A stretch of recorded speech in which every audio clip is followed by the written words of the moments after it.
कैसे हैं आप सभी? मुझे आशा है आप सभी अच्छे और प्रसन्न होंगे। चलिए आज हम पढ़ते हैं पाठ 8 वचन। करते हैं इस पाठ की शुरुआत। चलिए सबसे पहले पढ़ते हैं बच्चों, वचन किसे कहते हैं। जैसे आपको यहाँ पर चित्र में दिख रहा होगा, यहाँ पर एक शेर है तो बोल रहे हैं शेर वन में दहाड़ता है, अर्थात एक शेर वन में दहाड़ता है। उसी तरह शेर वन में दहाड़ते हैं, अर्थात वन में एक से अधिक शेर दहाड़ते हैं। ठीक है, दिए गए चित्रों में पहले चित्र में संज्ञा के एक होने का बोध हो रहा है और दूसरे चित्र में संज्ञा का एक से अधिक होने का बोध हो रहा है। वचन से संज्ञा का एक होना या एक से अधिक होने का बोध होता है। इस प्रकार हम कह सकते हैं कि यही वचन कहलाता है। चलिए जानते हैं इसे परिभाषा के माध्यम से। शब्द के जिस रूप से उसके एक अथवा अनेक होने का बोध हो उसे वचन कहते हैं। वचन के भेद, हिंदी में वचन के दो प्रकार के होते हैं। पहला है एक वचन। शब्द के इस रूप से एक वस्तु, पदार्थ या व्यक्ति का बोध होता है, जैसे बच्चा, लता, नदी, चिड़िया, गाय, आंख आदि। दूसरा है बहुवचन। शब्द के इस रूप से एक से अधिक वस्तुओं, पदार्थों या व्यक्तियों का बोध होता है, जैसे बच्चे, लताएं, नदियां, चिड़िया, गाय, आंखें आदि। आगे है वचन की पहचान। वचन की पहचान मुख्य रूप से दो प्रकार से हो सकती है। पहला है संज्ञा या सर्वनाम शब्द से, जैसे कुत्ता भौंक रहा है, अर्थात एक कुत्ता भौंक रहा है तो यहाँ पर वचन है एक वचन। उसी तरह कुत्ते भौंक रहे हैं, यह हो गया बहुवचन। आगे है वह पढ़ रहा है, एक वचन। वे पढ़ रहे हैं हो गया बहुवचन। आगे है क्रिया से। हाथी पानी पी रहा है, अर्थात हाथी द्वारा एक क्रिया हुई, एक वचन। हाथी पानी पी रहे हैं तो बहुत सारे हाथी पानी पी रहे, ये हो गया बहुवचन। आगे बालक सो रहा है, एक वचन। बालक सो रहे हैं बहुवचन। ठीक है, आगे एक वचन के स्थान पर बहुवचन का प्रयोग। आदर दर्शाने के लिए प्राय एक के लिए बहुवचन का प्रयोग किया जाता है, जैसे गांधी जी राष्ट्रपिता थे, दादाजी आ रहे हैं। ठीक है, दूसरा स्वयं को बड़ा दर्शाने के लिए भी कुछ लोग मैं के स्थान पर हम का प्रयोग करते हैं, जैसे मालिक ने नौकर से कहा हम बाजार जा रहे हैं। ठीक है, आगे तू एक वचन शब्द है जिसका बहुवचन है तुम। आजकल एक वचन के लिए भी तुम का ही प्रयोग किया जाता है, जैसे मित्र तू कब आएगा के स्थान पर मित्र तुम कब आए प्रयोग किया जाता है। ठीक है, आगे है विशेष।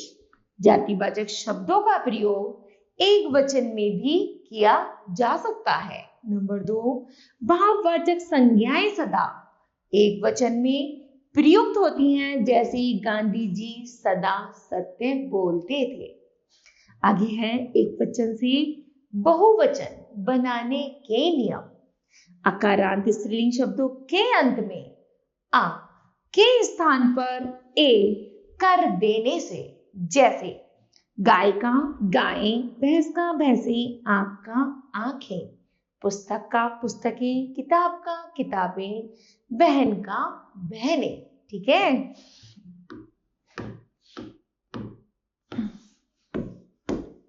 आगे है अकारांत पुल्लिंग शब्दों के अंत में आ के स्थान पर ए कर देने से, जैसे बच्चा का बच्चे, बेटे का बेटी, घोड़ा का घोड़े और लड़का का लड़के। उसी तरह गधा का गधी, कुआं का कोई, कपड़ा का कपड़े और कुत्ता का कुत्ते। ठीक है। अकारांत स्त्रीलिंग शब्दों के अंत में आ के स्थान पर ए कर देने से, जैसे कन्या का कन्याएं, महिला का महिलाएं, सेना का सेनाएं, कविता का कविताएं, लता का लताएं, माता का माताएं, सभा का सभाएं और माला का मालाएं। ठीक है। फिर है इकारांत या इकारांत स्त्रीलिंग शब्दों के अंत वाले ई या ई को या में बदल देने तथा ई को ई कर देने से, जैसे मक्खी का मक्खियां, सखी का सखियां, नदी का नदियां। उसी तरह भाभी का भाभियां, गली का गलियां और लड़की का लड़कियां। ठीक है। जिन स्त्रीलिंग शब्दों के अंत में या है उनके स्थान पर या कर देने से, जैसे कुत्ता कुतिया का कुतिया, चिड़िया का चिड़िया, गुड़िया का गुड़िया और चुईया का चुईया, बुढ़िया का बुढ़िया और डिबिया का डिबिया। ठीक है। जिन शब्दों के अंत में उ या औ होता है उनमें ए जोड़कर बहुवचन बनाया जाता है तथा उ का उ कर दिया जाता है। जैसे धेनु का धेनुएं, ऋतु का ऋतुएं, वस्तु का वस्तुएं और धातु का धातुएं। आगे वृंद, वर्ग, जन, लोग, गण आदि शब्द जोड़कर भी बहुवचन बनाए जाते हैं। जैसे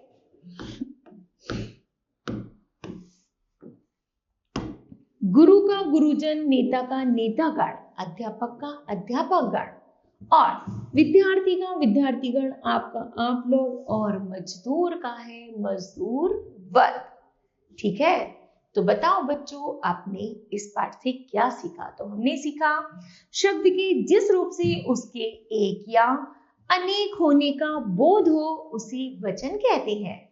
दूसरा, वचन के दो भेद, एक वचन व बहुवचन होते हैं।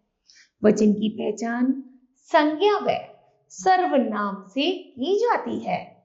आदर, सम्मान प्रकट करने तथा बड़प्पन जताने के लिए एक वचन के स्थान पर बहुवचन का प्रयोग किया जाता है। आगे है जनता, प्रजा, वर्षा, सत्य आदि संज्ञा शब्द जैसे हमेशा एक वचन में प्रयोग होते हैं।